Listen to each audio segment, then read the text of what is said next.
विद्यार्थी मित्रों छेल्ले આપણે નષ્ટ સમીકરણ કર્યું કે જ્યારે કોષ પ્રમાણિત ન હોય તો એ કોષનો પોટેન્શિયલ આપણે નષ્ટ સમીકરણ કહેતા E સેલ બરાબર E0 સેલ એટલે કે પ્રમાણિત કોષ પોટેન્શિયલ ઓછા 2.303 RT by NF log બરાબર અંશમાં એનોડ તરીકે વપરાયેલ દ્રાવણની સાંદ્રતા બરાબર દાખલા તરીકે આપણે જો ડેનિયલ કોષની વાત કરતા હોઈએ તો Zn+2 કહેતા એનોડ તરીકે જે દ્રાવણ વપરાયું એની સાંદ્રતા છેદમાં કેથોડ તરીકે જે દ્રાવણ વપરાય એમની સાંદ્રતા બરાબર। તો આ સૂત્ર આપણે ડેનિયલ કોષ માટે તારવ્યું, દરેક માટે આ સૂત્ર લાગુ પડે બરાબર। અહીંયા અંશમાં એનોડ તરીકે વપરાયેલ દ્રાવણની સાંદ્રતા આવશે, છેદમાં કેથોડ તરીકે વપરાયેલ દ્રાવણની સાંદ્રતા આવશે।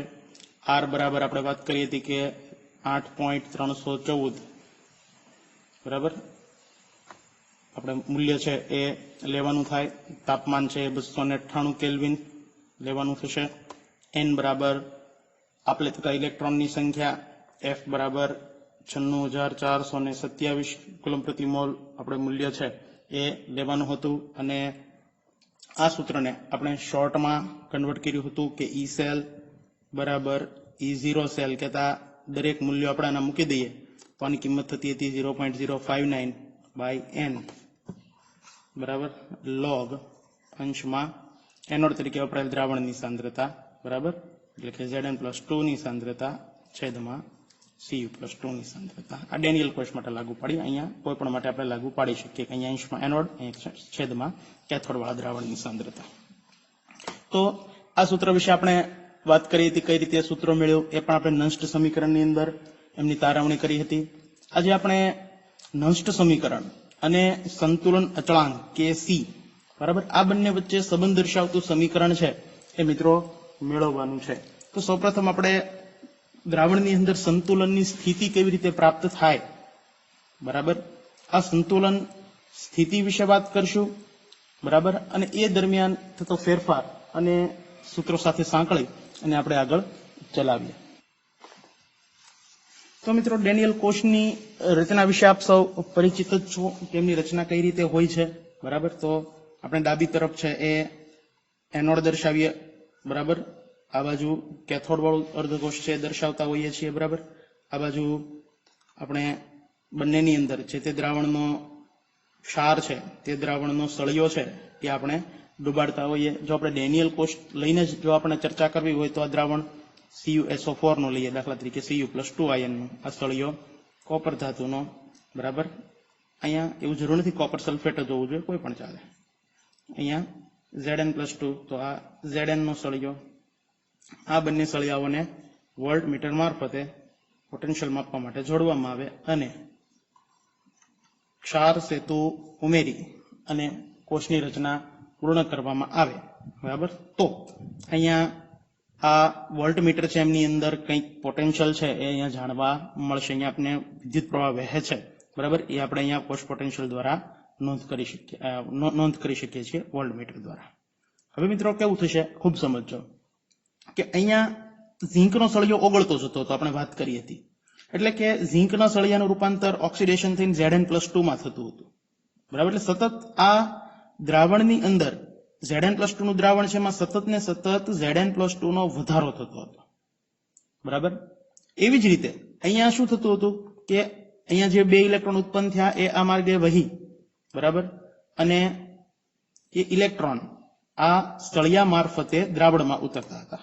આ બે ઇલેક્ટ્રોન આ Cu+2 દ્વારા મેળવાઈ જાય અને એનું રૂપાંતર કોપર ધાતુમાં થઈ અને આ સળિયા પર કોપર છે ધાતુ જમા થતી હતી, એટલે કે દ્રાવણની અંદર Cu+2 છે એની સાંદ્રતા સતત ને સતત ઘટતી હતી, તો એની અંદર આપણને સતત ઘટાડો થતો જોવા મળતો હતો। તો આ બાજુ Zn+2 માં સતત વધારો થવા લાગે છે કોષ કાર્ય કરે દરમિયાન, Cu+2 માં સતત ઘટાડો થતો માલુમ પડે છે જેમ જેમ કોષ કાર્ય કરે છે એમ, અને સમય જતા આ પોટેન્શિયલ છે એ પણ ધીમે ધીમે કરતા મિત્રો ઘટતો માલુમ પડતો હોય છે, કે જે શરૂઆતમાં પોટેન્શિયલ હોય છે બરાબર એમ જેમ જેમ સમય જાય એમાં થોડો સમયની સાથે એ પોટેન્શિયલ ઘટતો માલુમ પડે છે। હવે એક સમય એવો આવે છે કે અહીંયા પોટેન્શિયલ છે એ મિત્રો 0 વોલ્ટ થઈ જાય છે આ 0 વોલ્ટ એવું સૂચન કરે છે કે અહીંયા કોઈ જાતની પ્રક્રિયા થઈ અને ઇલેક્ટ્રોન છે અહીંયા આ તારમાંથી વહેતા નથી, એટલે કે એનોડ બાજુથી એટલે કે આ અર્ધકોષ તરફથી, એનોડ અર્ધકોષથી કેથોડ અર્ધકોષ તરફ કોઈ ઇલેક્ટ્રોન છે એનો પ્રવાહ જતો નથી મિત્રો. તો 0 વોલ્ટ આવું સૂચન કરે છે, એટલે કે કોઈ જાતની પ્રક્રિયા થતી નથી. તો આ દરમિયાન Zn+2 ની સાંદ્રતા અને Cu+2 ની સાંદ્રતા છે મિત્રો અચળ બની જતી હોય છે, બરાબર. અને ત્યારે આપણે સંતુલનની સ્થિતિ છે એ મિત્રો આપણે કહી શકીએ એમને કે આ સ્થિતિ જે છે એ કઈ સ્થિતિ છે? સંતુલનની સ્થિતિ છે. તો સંતુલનની સ્થિતિ વખતે બાહ્ય પરિપથમાં જે પ્રવાહ છે એ મિત્રો કેટલો થઈ જાય છે? 0 વોલ્ટ થતો હોય છે. ઈ સેલ છે કોઈ પ્રવાહ શૂન્ય થઈ જતો હોય છે.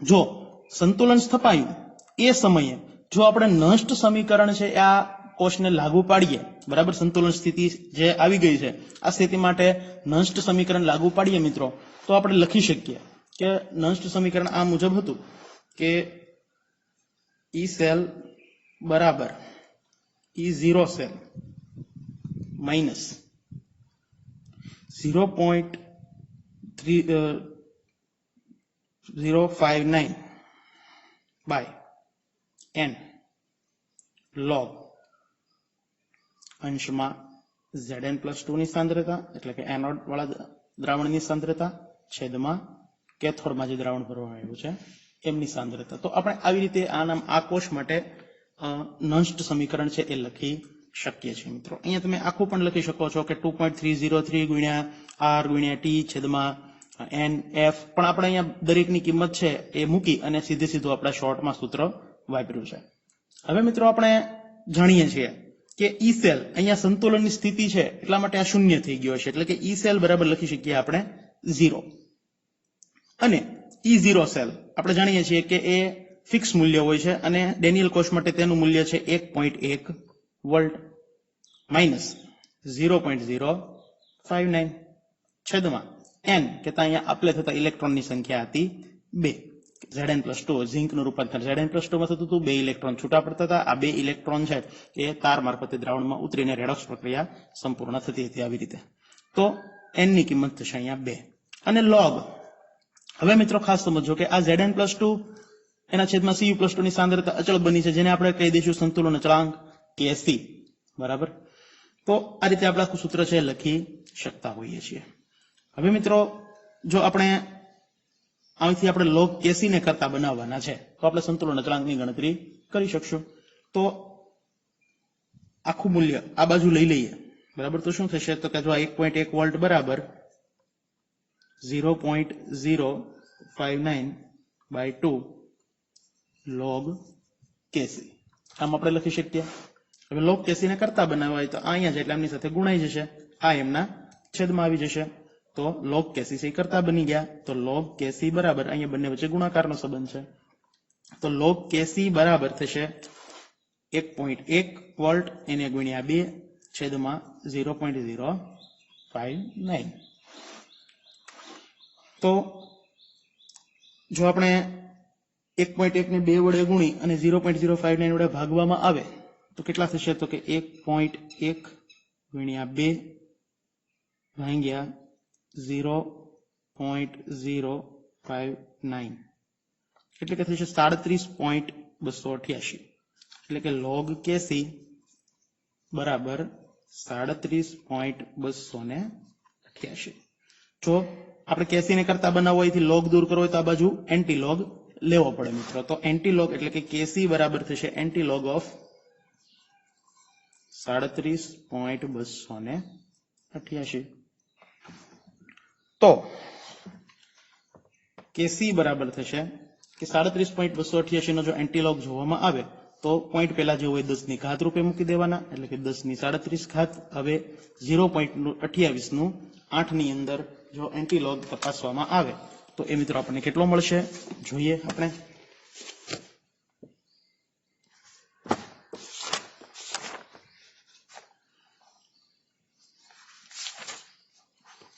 તો 0.28 નું 8 માં, બરાબર.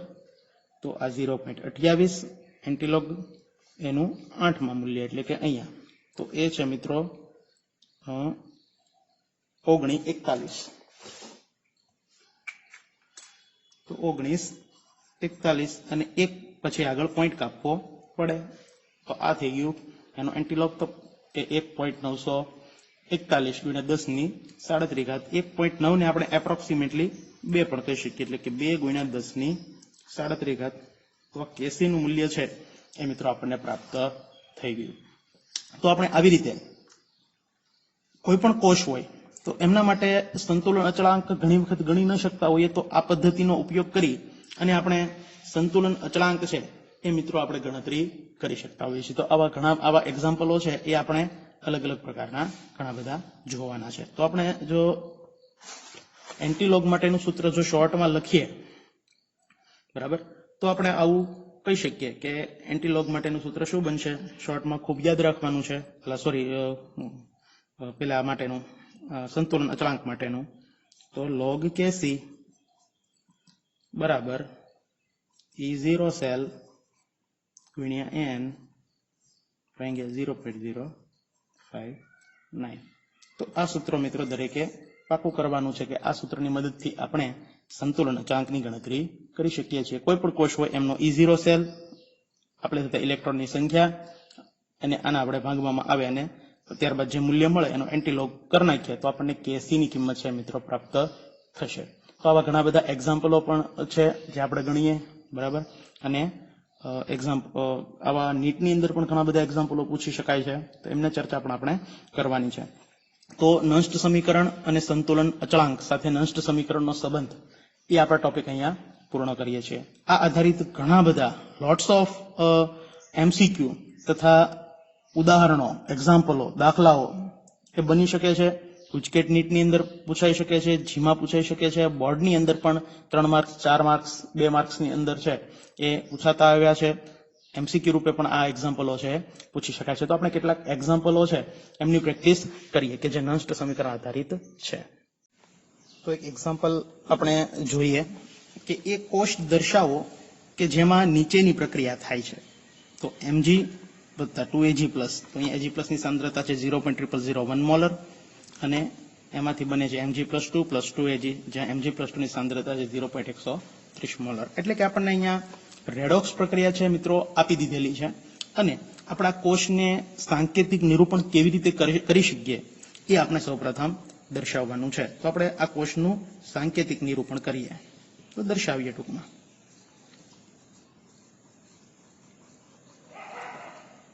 તો મિત્રો અહીંયા તમે જોઈ શકો છો કે Mg નું રૂપાંતર થઈ રહ્યું છે Mg+2 માં, એટલે કે ઓક્સિડેશન આંકમાં વધારો થાય છે. 0 માંથી +2 થયો એટલે કે આમનું ઓક્સિડેશન થાય છે, જ્યારે આનું Ag+ માંથી Ag બને એટલે કે એમનું રિડક્શન થાય છે. તો જો આ કોષને આપણે દર્શાવવું હોય તો આપણે જોઈ ગયા હતા કોઈ પણ કોષનું સાંકેતિક નિરૂપણ આપણે કેવી રીતે કરી શકીએ, તો કે સૌપ્રથમ એનોડ દર્શાવવાનો, ત્યારબાદ 2 ઊભી લીટી કરી અને કેથોડ દર્શાવતા હોઈએ છીએ. તો એનોડ દર્શાવવા માટે સૌપ્રથમ આપણે જોઈએ તો કઈ રીતે દર્શાવતા હોઈએ છીએ કે સૌપ્રથમ જે ધાતુ છે એ દર્શાવવાની, ત્યારબાદ એક ઊભો લીટો કરી એમના જે આયન દ્રાવણ છે એમનું જે ધનાયન છે એ દર્શાવતા હોઈએ છીએ. ત્યારબાદ 2 ઊભી લાઈન કરી અને કેથોડ માટે સૌપ્રથમ આયન દર્શાવતા હોઈએ છીએ અને એક લીટો કરીને એ દ્રાવણની અંદર જે સળિયો ડુબાડવામાં આવ્યો છે ધાતુનો એ આપણે દર્શાવતા હોઈએ છીએ. તો અહીંયા Mg નું રૂપાંતર થાય છે મિત્રો Mg+2 માં, એટલે એમને દર્શાવવું હોય તો કોષને આપણે આવી રીતના દર્શાવી શકીએ કે Mg એક ઊભો લીટો કરીને Mg+2 અને Mg+2 ની સાંદ્રતા આપણે દર્શાવી દઈએ તો 0.130 મોલર. તો આ એવું સૂચન કરે છે કે Mg નો સળિયો એ Mg+2 નું જે દ્રાવણ છે એમના સંપર્કમાં રહેલો છે. તો આ એનોડ દર્શાવાઈ ગયો. ત્યારબાદ 2 ઊભી લીટી કરીએ જે દર્શાવે છે કે ક્ષાર સેતુ દ્વારા બંને રેડોક્સ યુગલને જોડવામાં આવેલા છે. તો આ એનોડ દર્શાવાઈ ગયો. આવી જ રીતના કેથોડ દર્શાવીએ તો કેથોડ તરીકે Ag+ નું Ag માં રૂપાંતર થાય છે, એટલે એના માટે સૌપ્રથમ આયન દર્શાવવો પડે. તો Ag+, તેમની સાંદ્રતા છે 0.0001 મોલર અને એક લાઈન કરીને દર્શાવવાનો છે ધાતુનો સળિયો Ag, જે દર્શાવે છે કે Ag+ નું Ag માં રૂપાંતર થઈ રહ્યું છે, બરાબર. તો આ સાંકેતિક નિરૂપણ છે મિત્રો થઈ ગયું છે. આપણે ઘણા બધા કોષનું સાંકેતિક નિરૂપણ છે એ શીખી ગયેલા છીએ, બરાબર. તો એક જવાબ થયો. આગળ આપણે કીધું છે કે તેનો ઈ સેલ ગણો, બરાબર. ઈ સેલ માટે તો આપણે ઈ સેલ જો ગણવું હોય તો આપણે નષ્ટ સમીકરણ છે એ મિત્રો વાપરવું પડશે, બરાબર, કે જ્યારે કોષ પ્રમાણિત ન હોય ત્યારે એમના ઈ સેલ માટે આપણે નષ્ટ સમીકરણ વાપરવું પડે, નષ્ટ સમીકરણ મુજબ. તો કોષ માટેના સમીકરણનું સૂત્ર હતું કે ઈ સેલ બરાબર E0 સેલ માઇનસ 2.3. એક કામ કરીએ મિત્રો, અહીંયા આપણે સીધું મૂલ્ય મૂકી દઈએ છીએ 0.059 છેદમાં n log એનો તરીકે ક્યુ દ્રાવણ છે Mg+2 ની સાંદ્રતા છેદમાં કેથોડ તરીકે ક્યુ દ્રાવણ છે Ag+ નું, તો Ag+ ની સાંદ્રતા. પણ ખૂબ યાદ રાખી રાખજો મિત્રો કે અહીંયા સમાન કરવા માટે 2 વડે અને ગુણવા પડે છે. અહીંયા +2 છે, અહીંયા +1 છે, એટલે અહીંયા વર્ગ કરવો પડશે, કેમ કે આ રાસાયણિક પ્રક્રિયાની અંદર આપણને Ag+ નો સહગુણક આપેલો હતો 2. તો જે સહગુણક હોય છે મિત્રો એ આપણે ત્યાં ઉપર મૂકવો પડે ઘાત રૂપે. જો અહીંયા 3 હોત તો આપણે ઘાત મૂકવી પડે 3 ત્યાં. તો અહીંયા 2 સહગુણક હોવાથી Ag+ નો આપણે સહગુણક મૂક્યો છે 2. અહીંયા Mg+ ની આગળ કાંઈ નથી એટલે 1 હોય છે, જે આપણે ન દર્શાવીએ તો ચાલે છે. તો આવી રીતના આપણે ટૂંકમાં દર્શાવી શકીએ. આ ઉપરાંત આ કોષ છે આપણે એવું સ્વીકારી લીધેલું છે કે ઓરડાના તાપમાને કાર્ય કરે છે, બરાબર. જો આપણને કોઈ તાપમાન નિશ્ચિત આપવામાં આવે તો મિત્રો આપણે સીધું આ સૂત્ર વાપરી ન શકીએ, પણ આપણે એમની જગ્યાએ સૂત્ર આખું મૂકવું પડે છે કે 2.303 RT/NF log, અને આવી રીતના આખી મૂલ્ય છે અહીંયા 0.059 ની જગ્યાએ આપણે મૂકવું પડે, અને ત્યાં અલગ અલગ કિંમતો છે દરેકની દર્શાવવી પડતી હોય છે, બરાબર. પણ અહીંયા એવું આપણે સ્વીકારી લઈએ કે કોષ ઓરડાના તાપમાને જ કાર્ય કરે છે, એટલે આપણે સીધું 0.059 લખી અને સૂત્ર ટૂંકમાં આવી રીતે લખી શકીએ છીએ. ત્યારબાદ આગળ ચાલીએ તો દરેકની કિંમત મૂકી દઈએ આપણે. તો ઈ સેલ આપણે ગણતરી કરવાની છે. E0 સેલ આપણને આપેલો તો કોષનો 3.17 વોલ્ટ, બરાબર. જો મિત્રો અહીંયા આપણને વોલ્ટ આપેલો છે 3.17 વોલ્ટ E0 સેલ, તો 3.17 માઇનસ 0.059 બાય n કહેતા અહીંયા 2 ઇલેક્ટ્રોનની આપલે થાય છે, બરાબર. તો ભાગ્યા 2 log અંશમાં Mg+2 ની સાંદ્રતા. તો Mg+2 ની સાંદ્રતા આપણને આપી દીધી છે મિત્રો, કેટલી છે 0.130 મોલર છેદમાં 0.000 મોલરનો સ્ક્વેર. તો આ મુજબ આપણે લખી શકીએ. તો અહીંયા થશે 3.17 માઇનસ 0.059 ને જો 2 વડે ભાગવામાં આવે તો થશે 0.0295. તો 0.059 ભાગ્યા 2 એટલે થશે 0.0295 ગુણ્યા. હવે મિત્રો ખાસ સમજો કે આ લોગ આટલી જે છે એમનો હું અહીંયા સાઈડમાં કરી અને સીધી એની કિંમત છે મિત્રો મૂકી દઉં છું. તો આપણી આગળ આવી કિંમત હતી કે આપણે આ રીતના લોગ 0.130 ભાગ્યા 0.0001 નો વર્ગ આમનો આપણે લોગ જોવાનો છે, બરાબર. તો અહીંયા આપણે લખી શકીએ કે આના મુજબ શું લખી શકીએ કે લોગ 0.130 ભાગ્યા, જો મિત્રો ખાસ સમજો કે 0.0001 એને આપણે આમ લખી શકીએ કે 0.0001 ગુણ્યા 0.001, બરાબર. આને આપણે દર્શાવીએ તો 1 2 3 ને 4 પોઈન્ટ ખસેડીએ તો 1 ગુણ્યા 10 ની -4 ઘાત ગુણ્યા અહીંયા પણ આવું જ થશે 1 ગુણ્યા 10 ની -4 ઘાત. 1 ગુણ્યા 1 એટલે કે 1 ગુણ્યા 10 ની -4 ઘાત 10 ની -4 ઘાત. આધાર સરખો ઘાતાંકનો સરવાળો એટલે 10 ની -8 ઘાત, અને 1 ગુણ્યા 10 ની -8 ઘાત એટલે માત્ર 10 ની -8 ઘાત એમ લખી શકીએ. તો અહીંયા થશે 10 ની -8 ઘાત. હવે આપણા આગળ એક સૂત્ર હતું લોગેરિધમ માટેનું, જો કે log a ભાગ્યા b બરાબર આપણું log a minus log b. તો આવું આપણી આગળ સૂત્ર છે કે log a ભાગ્યા b બરાબર log a minus log b. તો એ સમ ટુ સમ જો આપણે લાગુ પડીએ તો a બરાબર 0.130 થશે, b બરાબર થશે 10 ની -8 ઘાત. તો અહીંયા થશે કે log 0.130 ઓછા log 10 ની -8 ઘાત. હવે અહીંયા કઈ ન હોય એટલે મિત્રો 10 ની ઘાત જ હોય છે, હંમેશા log 10 ના ઘાતાંક પર જ તે આધાર પર જ જોવામાં આવતો હોય છે, 10 ના આધાર પર જ log જોવામાં આવતો હોય છે. તો અન્ય આપણે આગળ એક ધોરણ 9 ની અંદર તમે ભણી ગયા સૂત્ર કે log a raised to b બરાબર થાય બી ગુણ્યા log a raise to a, એટલે કે આ જે આધાર આ a અને બી હોય તો બી આગળ બી આવે અને log a raise to a. તો એવી જ ઘટના અહીંયા છે કે log a એની જગ્યાએ 10, આ એની જગ્યાએ 10, પાછા અહીંયા માઇનસ બી ની જગ્યાએ -8.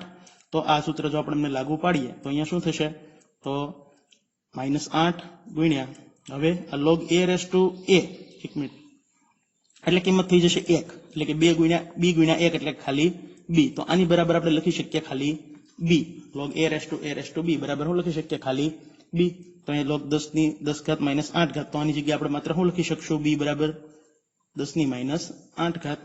તો અહીંયા કઈ રીતના થશે કે -8 અને 0.130 નો લોગ જોતા, તો 0.130 નો જો લોગ જોવો હોય મિત્રો તો આપણે લોગેરિધમમાં પણ જોઈ શકો છો અને કેલ્ક્યુલેટરમાં પણ જોઈ શકાય. તો કેલ્ક્યુલેટરમાં લોગ જોવા માટે શું કરવાનું, ખૂબ સરળ પદ્ધતિ છે કે જે અંકનો તમારે લોગ જોવાનો છે, તમે 11માં પણ શીખી ગયા છો કે જે અંકનો લોગ જોવો તે અંક કેલ્ક્યુલેટરમાં લખી 13 વખત તેમનું વર્ગમૂળ કાઢી -1 અને ગુણ્યા 3558 કરશો એટલે મિત્રો તમને જવાબ મળી જશે. તો 0.130 નો આપણે લોગ જોવો છે, બરાબર. તો આમનું 13 વખત વર્ગમૂળ કરીએ તો આ 1 2 3 4 5 6 7 8 9 10 11 12 13, બરાબર, -1 ગુણ્યા 3558. તો એ થયું મિત્રો 0.88. તો આના બરાબર થશે -0.88, બરાબર. તો હવે આ ઓછે ઓછા અહીંયા શું થઈ જશે મિત્રો, વત્તા. તો 8 - 0.88, તો 8 - 0.88 એટલે કે વધશે 7.12. તો આટલાની કિંમત મિત્રો કેટલી થશે, આટલા મૂલ્યની 7.12. કઈ રીતે 7.12 આવી, ખૂબ સમજાયું હશે તમને. તો અહીંયા ગુણ્યા 7.12. ચાલો, તો આ બંનેનો ગુણાકાર કરીએ અને 3.17 માંથી બાદ કરશું એટલે આપણને ઈ સેલ મિત્રો પ્રાપ્ત થશે. તો 7.12 એમને ગુણ્યા 3.17 માઇનસ આ બેનો ગુણાકાર કરીએ તો 7.12 ગુણ્યા 0.0295 એટલે કે થશે 0.21. તો 3.17 માંથી 0.21 બાદ કરતા 3.17 માઇનસ 0.21 બાદ કરીએ એટલે થશે 2.96 વોલ્ટ. તો આપણને કોષનો પોટેન્શિયલ પ્રાપ્ત થયો છે. કેટલો છે મિત્રો, 2.96 વોલ્ટ. તો આપણે આવી રીતે કોષનો પોટેન્શિયલ છે એ ગણી શકીએ છીએ નસ્ટ સમીકરણનો ઉપયોગ કરીને. આના જેવા અન્ય ઘણા બધા એક્ઝામ્પલો છે એ હું તમને હોમવર્કમાં આપીશ, જે તમારે જાતે કરવાના છે. હજી આગળ પણ આવા ઘણા બધા આપણે નીટના જે લેક્ચર લઈશું એ દરમિયાન જોશું. ત્યારબાદનો એક્ઝામ્પલ પર આપણે વાત કરીશું કે જે સંતુલન અચળાંક આધારિત છે એ જોઈએ. ઉદાહરણ નંબર 2 જોઈએ. એક પ્રક્રિયા આપી છે કે Cu+2Ag+, એમાંથી બને છે Cu+2+2Ag. રેડોક્સ પ્રક્રિયા આપી છે. તો પ્રક્રિયા માટે સંતુલન અચળાંક ગણો, એટલે કે આપણે Kc મિત્રો મેળવવાનો છે અને E0 સેલ આપણને આપી દીધેલો છે. અહીંયા આપણને મિત્રો કોઈ તાપમાન આપ્યું નથી, એટલે આપણે સમજવાનું કે મિત્રો આ ઓરડાના તાપમાને જ કોષ કાર્ય કરે છે. જો મિત્રો ઓરડાના તાપમાને કોષ કાર્ય ન કરતો હોય તો તમારે આખું સૂત્ર છે એ મિત્રો આપણે ગણતરીમાં લેવું પડશે, બરાબર. તો આપણે અહીંયા એવું સ્વીકારી લઈએ છીએ કોષ ઓરડાના તાપમાને કાર્ય કરે છે, બરાબર. તો એ આધારે આપણે ગણતરી કરીએ. તો આપણી આગળ સૂત્ર હતું મિત્રો કે log Kc માટેનું, કે log Kc બરાબર E0 સેલ ગુણ્યા n ભાગ્યા 0.059. આ શોર્ટમાં સૂત્ર હતું, બરાબર. તમે લાંબુ સૂત્ર છે એ વાપરી શકો ક્યારે, કે જ્યારે કોષ 298 કેલ્વિન તાપમાને કોષ કાર્યરત ન હોય ત્યારે.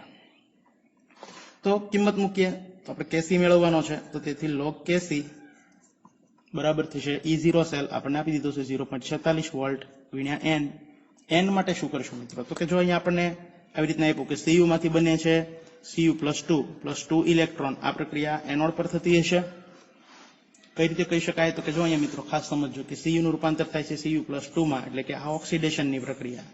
2Ag+ નું રૂપાંતર 2Ag માં, એટલે કે આ રિડક્શનની પ્રક્રિયા. તો આવી રીતના થતું હશે. કેથોડ પર કઈ પ્રક્રિયા થતી હશે તો કે 2 Ag પ્લસ દ્વારા 2 ઇલેક્ટ્રોન મેળવાય અને રૂપાંતર થાય 2 Ag માં અને સંપૂર્ણ પ્રક્રિયા લઈએ બરાબર 2 ઇલેક્ટ્રોન ઉડી જાય એટલે ઉપરોક્ત પ્રક્રિયા છે સરવાળા રૂપે આપણને પ્રાપ્ત થાય જે Cu પ્લસ 2 Ag પ્લસ એમાંથી પ્રાપ્ત થશે Cu પ્લસ 2 અને પ્લસ 2 Ag. તો અહીંયા મિત્રો ઇલેક્ટ્રોનની આપલે કેટલા થાય છે 2 ઇલેક્ટ્રોન છે એની આપલે થાય છે 2 ઇલેક્ટ્રોન એનોડ પરથી નીકળે છે અને 2 ઇલેક્ટ્રોન કેથોડ પર મેળવાઈ રહ્યા છે તો n બરાબર થશે મિત્રો અહીંયા 2. તો n ની કિંમત 2 કઈ રીતે આવી ખૂબ સમજજો અહીંયા 0.059 તો log Kc બરાબર 0.46 ગુણ્યા 2 બરાબર એને ભાગ્યા 0.059 એટલે કે થશે 15.593. અહીંયા Kc ને કરતા બનાવી દઈએ તો અહીંથી જો લોગ દૂર કરો તો આ બાજુ એન્ટીલોગ લેવો પડે તો એન્ટીલોગ ઓફ થશે 15.593. તો તેથી Kc બરાબર થશે એન્ટીલોગ તપાસીએ તો કઈ રીતના એન્ટીલોગ કરવાનો તો કે પોઈન્ટ પહેલા જે આંકડો છે એને 10 ની ઘાત રૂપે મૂકી દેવાનો. હવે શું કરવાનું છે 0.59 નું 3 માં એન્ટીલોગ જોવાનો તો આ 0.59 તો ખૂબ જોજો આ 0.59 અહીંયા એમનું 3 માં એટલે કે છે 3917 બરાબર 3917 અને 1 પછી પોઈન્ટ કાપી નાખીએ બરાબર તો આ આપણને Kc છે એ મિત્રો પ્રાપ્ત થઈ ગયો. તો આવી રીતે આપણે સંતુલન અચળાંક છે એ મિત્રો ગણી શકીએ છીએ. તો આવા અન્ય એક્ઝામ્પલો નીટની અંદર પણ આપણે જોશું બરાબર.